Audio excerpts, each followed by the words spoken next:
Se você pensa que só a beleza selvagem é o que torna as montanhas interessantes, então prepare-se para ficar de queixo caído com uma série de descobertas que vão além do esperado. Das maravilhas naturais mais peculiares aos locais assombrados, as montanhas guardam uma enorme variedade de fenômenos surpreendentes e inexplicáveis. Neste resumo, vamos explorar 6 das ocorrências mais estranhas e fascinantes já registradas nas alturas majestosas das montanhas. Número 1. Fonte que para a cada 15 minutos. Já notou como a própria natureza segue seu próprio ritmo, como um maestro invisível conduzindo uma sinfonia? Imagine esse rio, um exemplo da complexidade natural, serpenteando aos pés de uma montanha íngreme nas proximidades de Afton, Wyoming. Ele é uma expressão única da natureza, conhecida como nascente intermitente ou respiração do rio. Como o nome sugere, essa nascente singular é um corpo d'água que flui e para a cada 15 minutos. Se isso já soa surpreendente, espere até entender a ciência por trás desse fenômeno. Na verdade, é uma explicação simples,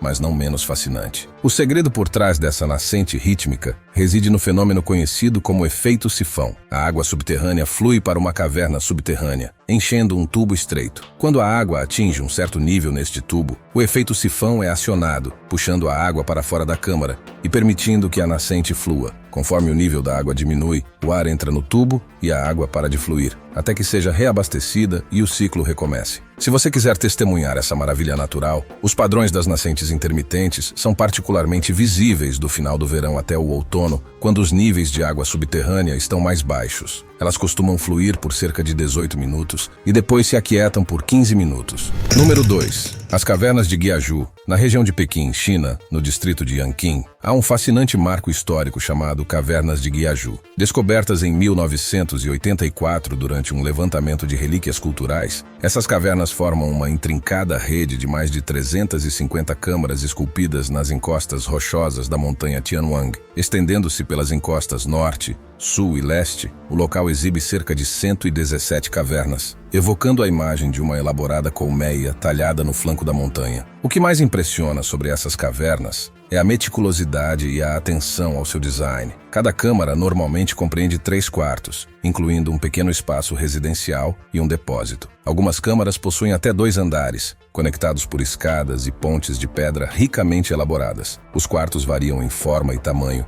sendo o maior com 20 metros de comprimento e uma altura média entre 1,6 e 1,7 metros. As cavernas de Guiaju possuem seu próprio sistema de drenagem e armazenamento de água, indicando um alto nível de sofisticação e engenharia. Essas câmaras desempenhavam diversas funções, desde eventos comunitários e residências até rituais religiosos e depósitos. No entanto, a verdadeira identidade das pessoas que construíram essas cavernas permanece um mistério, já que não há registros históricos claros sobre seus habitantes. Alguns sugerem que foram erguidas pelos Khmer, um povo mongol há mais de 1000 anos, enquanto outros teorizam que as cavernas poderiam ter servido como celeiro durante a dinastia Tang ou como guarnição militar durante a dinastia Han. A falta de materiais orgânicos para uma datação precisa e a ausência de afrescos ou esculturas no interior das cavernas apenas aumentam o mistério. Em 1991, as cavernas de Guiaju foram abertas oficialmente para visitação e em 2013 foram designadas como um importante local histórico e cultural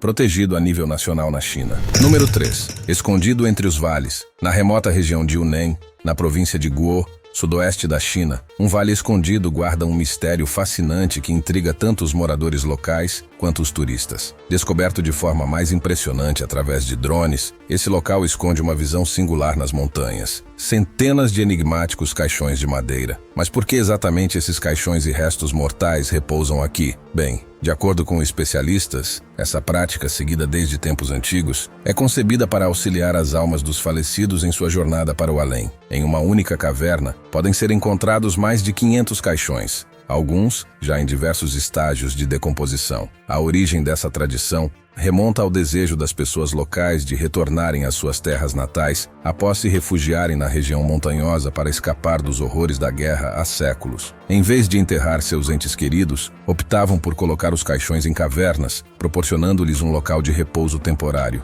Outra crença sugere que essa prática teve início como uma medida para proteger os caixões das enchentes, além de proporcionar a vantagem adicional de estarem mais próximos do céu e, assim, mais próximos do paraíso. Número 4. O Forte Bangar. Situado no coração de Rajasthan, Índia, o Forte de Bangar permanece como um testemunho silencioso de uma cidade que já foi próspera, agora envolvida em mistérios sombrios e contos sinistros. Construído no século XVII por Raja Madho Singh, irmão mais novo do general Mughal Man Singh de Amber, este imponente forte ganhou fama por ser um dos lugares mais assombrados de toda a Índia. A história de Bangar começa com uma maldição que paira sobre suas muralhas. Segundo as lendas locais, um sábio lançou uma maldição sobre a cidade, condenando-a à ruína e à destruição. O resultado foi uma derrota avassaladora para o governante de Bangar, com seu exército dizimado e seus súditos brutalmente massacrados. O destino da princesa, figura central nesses relatos, permanece um mistério, envolto em rumores de que foi sentenciada a vagar pelos terrenos do forte eternamente. Número 5. Espada Viking. No ano de 2017, uma surpresa estava reservada para os caçadores de renas que percorriam as trilhas da Noruega. Entre os caminhos da natureza, uma descoberta inesperada aguardava. Uma espada viking, surpreendentemente bem conservada e possivelmente com mais de 1.200 anos de idade. Esta relíquia remonta ao período entre os anos 850 e 950 anos depois de Cristo, uma época em que os vikings navegavam pelos mares e construíam suas lendárias sagas. Apesar do longo tempo passado, a espada estava em condições impressionantes. O aspecto mais surpreendente foi encontrar a espada firmemente encaixada entre duas rochas, sua forma ainda intacta, apesar da ferrugem. Essa preservação notável é creditada à baixa pressão e ao intenso frio das alturas da montanha, que atuaram como guardiões do tempo, retardando o processo de deterioração. Ao tomar conhecimento dessa descoberta, os pesquisadores, equipados com detectores de metal e conhecimentos arqueológicos, retornaram ao local. Incansavelmente, eles exploraram os recantos da montanha, na esperança de encontrar mais vestígios históricos. No entanto, suas buscas não trouxeram resultados, pois nenhum outro artefato de importância emergiu das terras altas. Número 6. O Eremita da Nicarágua. Deixe-me apresentar-lhe Carlos Gutiérrez, um sujeito mais conhecido como o Eremita da Nicarágua, ou simplesmente como o Homem da Montanha. Sua vida é realmente única. Ele escolheu viver nas serenas montanhas da Nicarágua, dedicando-se à arte de esculpir não apenas nas montanhas, mas na própria essência delas. Carlos, nascido em 17 de outubro de 1944, em um pequeno povoado próximo à cidade de Esteli, sempre foi encantado pela floresta que cercava seu lar. Aos 33 anos, em meio ao tumulto da guerra que assolava a Nicarágua, Carlos decidiu seguir um sonho que alimentava desde a infância, uma visão que havia tido aos 9 anos: esculpir uma montanha. Esse impulso o levou à montanha El Haukat, perto da reserva natural de Tizi Estanzuela, onde identificou a imponente rocha de 300 toneladas que figurava em seus devaneios. Assim,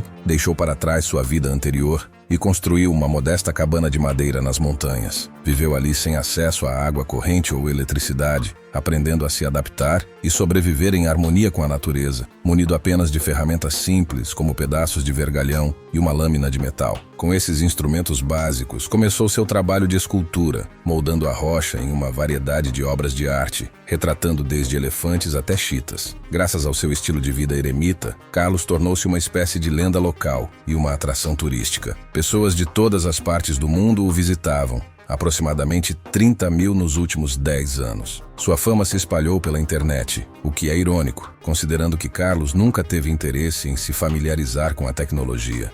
Se você gostou do vídeo, não perca tempo. Clique agora mesmo no vídeo que está aparecendo na tela e mergulhe em mais conteúdos que certamente vão te fascinar. Agradecemos por assistir e esperamos vê-lo no próximo vídeo.